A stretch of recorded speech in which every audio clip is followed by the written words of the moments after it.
Good governance is key to security and stability of Pakistan. उसके बगैर आपकी मामलात जो हैं वो हल नहीं हो सकते। Good governance is Quint essential for Pakistan. कुछ 6.5 या 7 करोड़ मैक्सिमम आबादी थी पाकिस्तान की, उस वक्त 4 सूबे थे, आज हम 25 के ऊपर हैं।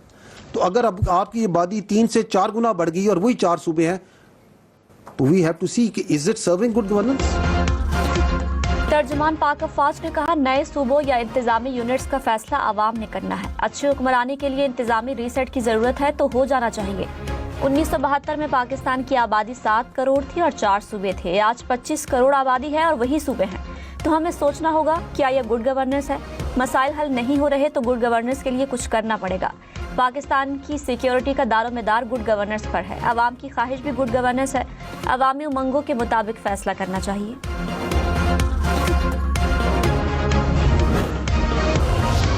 A lot also has to do with the clarity that the state of Pakistan has, because these terrorists and their sponsors have come to understand कि अब इनकी कोई अपीजमेंट की गुंजाइश नहीं है। The state is telling them very clearly कि या आप रियासत की विल के आगे सबमिट करें आइन और कानून के मुताबिक, और otherwise we are here and we are standing and we are fighting. दहशतगर्दों से बातचीत की कोई गुंजाइश नहीं। तर्जुमान पाक अफवाज का 2 टोक ऐलान। कहा, दहशतगर्द रियासत के सामने ना झुके तो भरपूर जवाब दिया जाएगा। दहशतगर्दों को हथियार डालना होंगे या हम उन्हें खत्म कर देंगे। दहशतगर्दों को अब समझ आ गया कि उनसे कोई नरमी नहीं बरती जाएगी। दहशतगर्द आवाम को तकलीफ देंगे तो हम उन्हें वो तकलीफ देंगे कि कयामत तक याद रखेंगे।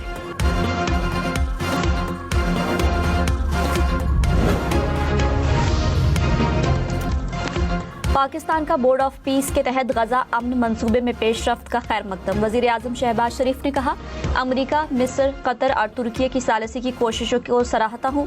सदर ट्रंप की जुर्रतमंदाना क़यादत में बोर्ड ऑफ पीस ने कामयाबी हासिल की। उम्मीद है गजा अमन मंसूबे के तमाम वादों पर ठोस अमल दरामद किया जाएगा। ये कोशिश फ़लस्तीनी आवाम के हक़ खुदरादियत के हुसूल की राह हमवार करेगी। 1967 से पहले की सरहदों पर मबनी आज़ाद फ़लस्तीनी रियासत का क़याम ज़रूरी है।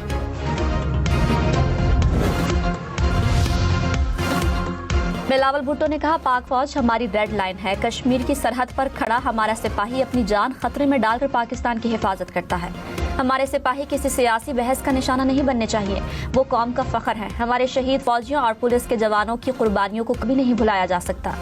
हर कुर्बानी का एहतराम और शुहदा के लवाहिकीन को इंसाफ मिलेगा।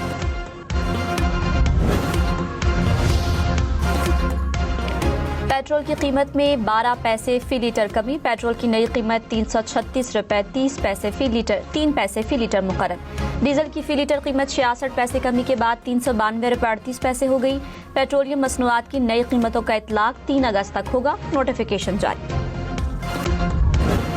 कॉमनवेल्थ गेम्स में Olympic champion Arshad Nadeem title का दिफा करने में नाकाम। जावेलिन थ्रो के फाइनल में मेडल की दौड़ से बाहर हो गए। पहले ही राउंड में आगे न बढ़ सके। टॉप 8 में भी क्वालिफाई न कर सके। 12 एथलीट्स के मुकाबले में अरशद नदीम 9वें नंबर पर रहे। अरशद नदीम की बेहतरीन थ्रो 77.41 मीटर रही। पहली थ्रो जाया हुई। तीसरी थ्रो 75.39 मीटर फेंकी। श्रीलंका के रमेश तरंगा ने 89.75 मीटर थ्रो फेंककर गोल्ड मेडल जीत लिया। भारत के नीरज चोपड़ा सिल्वर मेडल जीतने में कामयाब।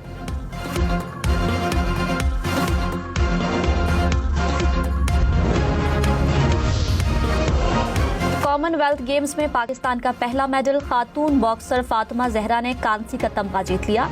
60 किलोग्राम कैटेगरी में कनाडा की हरीफ के खिलाफ सेमीफाइनल में कामयाबी हासिल न कर सकी। फातिमा जहरा कॉमनवेल्थ गेम्स के बॉक्सिंग इवेंट में तमगा जीतने वाली पहली पाकिस्तानी खातून बॉक्सर बन गई। 12 साल बाद बॉक्सिंग में तमगा पाकिस्तान के नाम। फातिमा ने 2023 में नेशनल गेम्स में गोल्ड मेडल जीता। 2025 में नेशनल चैंपियन बनी और बेहतरीन खातून बॉक्सर करार पाई। मूसलाधार बारिश के बायस रावल डैम में पानी की सतह बुलंद। स्पिलवेज खोल दिए गए। इस्लामाबाद इंतजामिया की मुतालिका इदारों को अलर्ट रहने की हिदायत। कहा, शहरी नदी नालों और सैलाबी रेलों के करीब जाने से गुरेज करें।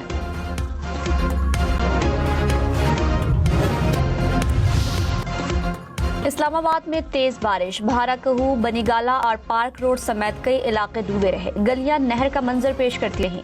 पानी घरों और दुकानों में दाखिल हुआ। गाड़ियां और मोटरसाइकिलें डूब गई, पार्क रोड पानी में गुम, गाड़ियां डूबी रही। 7th एवेन्यू अंडरपास में भी पानी जमा होने से ट्रैफिक की रवानी मुतासिर रही।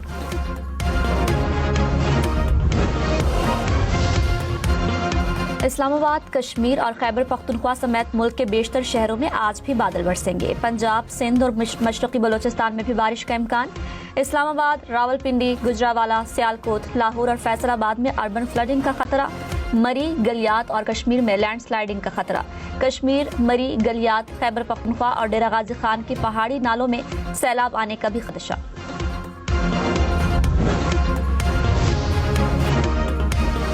अमरीका, इसराइल, ईरान के तवानाई के इंफ्रास्ट्रक्चर को निशाना बनाने का मंसूबा बना रहे हैं। अमरीकी मीडिया के मुताबिक सदर ट्रंप ईरान के खिलाफ जल्द मजीद हमलों का फैसला कर सकते हैं। सदर ट्रंप ने यह फैसला किया तो सेंट्रल कमांड बड़े पैमाने पर कार्रवाई के लिए तैयार है। न्यूयॉर्क पोस्ट के मुताबिक कार्रवाई में 2 हफ्तों तक फैसला कुन फिजाई हमलों का मंसूबा शामिल है।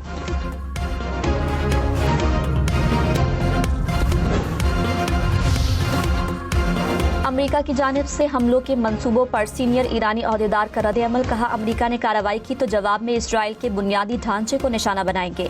खित्ते में अमेरिका का तवानाई का इंफ्रास्ट्रक्चर भी हदफ होगा। ईरानी ओहदेदार ने कहा, हमलों से मुतालिक रिपोर्ट्स गैर जिम्मेदाराना तर्ज-ए-अमल है। अमेरिकी हमले का जवाब देने के लिए ईरान का जामे मंसूबा तैयार है।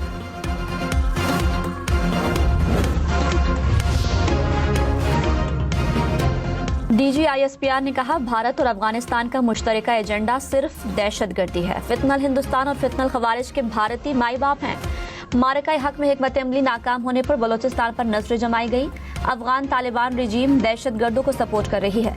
तालिबान की डिप्लोमेसी भी दहशतगर्दी है। ये अफगानिस्तान नहीं, तालिबान रिजीम के जेर कब्जा इलाके हैं। तालिबान रिजीम दहशतगर्दी को बतौर कारोबार करते हैं।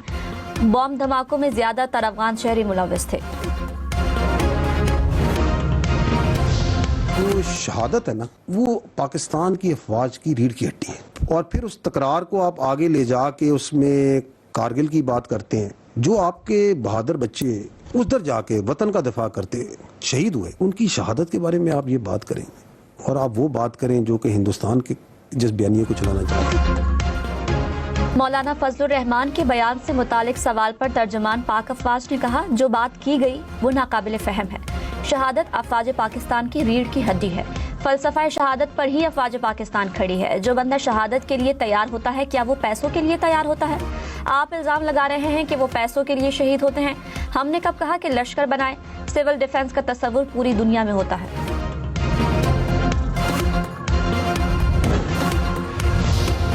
आई am one thing we are very clear कि अगर पाकिस्तान का सबसे लाडला जो बच्चा है ना, वो कश्मीर है। अगर वसाइल पे बात की जाए, खुद बता देंगे नहीं सर इसको ज्यादा मिलता है, हमें कम मिलता है। You can't do that. So सबसे लाडला आप आईनी और कानूनी तरीके से जो करना चाहते हैं करें। अगर नहीं, आईन कानून साइड पे, डंडे के जोर पे करेंगे तो मोनोपोली ऑफ वायलेंस तो सिर्फ स्टेट के पास होती है मेरे भाई। DGISPR ने कहा, रियासत का सबसे लाडला बच्चा कश्मीर है। वसाइल पर बात करें तो सबसे ज्यादा कश्मीर को हिस्सा मिलता है। हुकूक के नाम पर गेम चलाई गई, लेकिन मकासद कुछ और थे जो सामने आ चुके हैं। कहा गया, मकबूजा कश्मीर से आने वाले शहरियों की नुमाइंदगी नहीं होनी चाहिए। आप इलेक्शन लड़ें, अक्सरियत हासिल करें, कानून साजी के जरिए जो करना चाहते हैं करें। उन्होंने कहा, आईन और कानून नहीं, हम डंडे के जोर पर करेंगे। ताकत के इस्तेमाल का इख्तियार सिर्फ रियासत के पास है।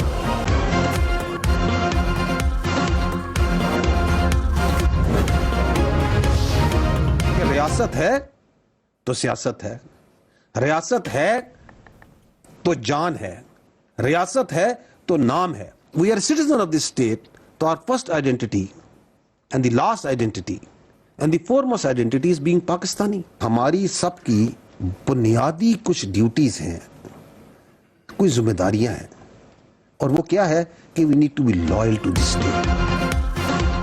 तर्जुमान पाक अफवाज ने कहा, रियासत है तो सियासत है, रियासत है तो जान है, नाम है। रियासत के साथ वफादारी हर शहरी का बुनियादी फर्ज है। हमारी पहली और आखिरी शनाख्त पाकिस्तानी होनी चाहिए। हुकूक से पहले कुछ जिम्मेदारियां हैं जिन्हें निभाना हर शहरी की बुनियादी जिम्मेदारी है। हम अपनी जिम्मेदारियों पर बात क्यों नहीं करते? इसके लिए भी एक तहरीक चलानी चाहिए।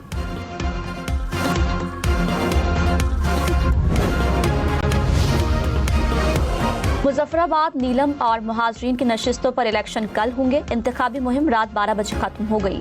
मुजफ्फराबाद डिवीजन के 3 अजला में 9 नशिस्तों पर पोलिंग होगी। दूसरे मरहले में मजमूई तौर पर 208 उम्मीदवार मद्दे मुकाबिल। मुहाजिरीन जम्मू और कश्मीर की 12 नशिस्तों पर भी पोलिंग होगी।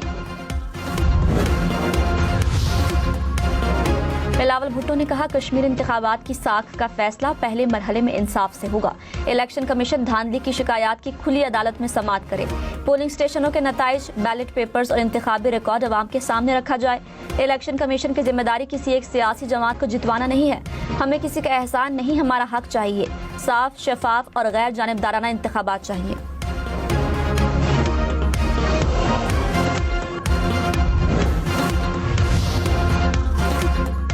कोयटा के करीब कोयले की कान में गैस भरने से धमाका, 34 कानकन जावहक, लाशें निकाल ली गई।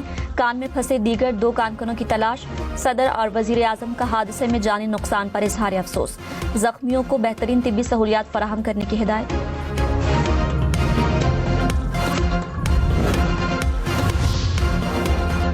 कराकोरम की चोटी पर बर्फानी तोदा गिरने से 4 कोहपैमा हलाक, लाशें निकाल ली गई। लापता 6 कोहपैमाओं की तलाश के लिए ऑपरेशन जारी। बर्फानी तोदा गिरने से बैनुल अक़वामी कोहपैमा टीम के 10 अरकान लापता हुए। लापता टीम में अमेरिका, नेपाल, ओमान के अलावा पाकिस्तानी कोहपैमा भी शामिल। 2 कोहपैमाओं की लाशें स्कर्दू पहुंचा दी गई।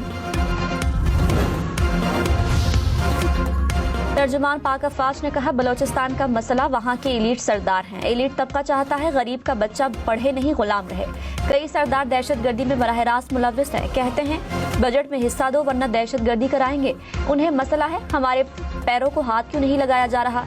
ये लेविस फोर्स को अपनी सरदारी फोर्स समझते हैं। ये गैर कानूनी धंधों के लिए परमिट्स मांगते हैं। उन्हें कारोबार के नाम पर स्मगलिंग करने की आदत है। हम एलीट और सरदारों से नहीं, अवाम से बात करेंगे। ये लोग बलोचिस्तान की तरक्की के खिलाफ हैं।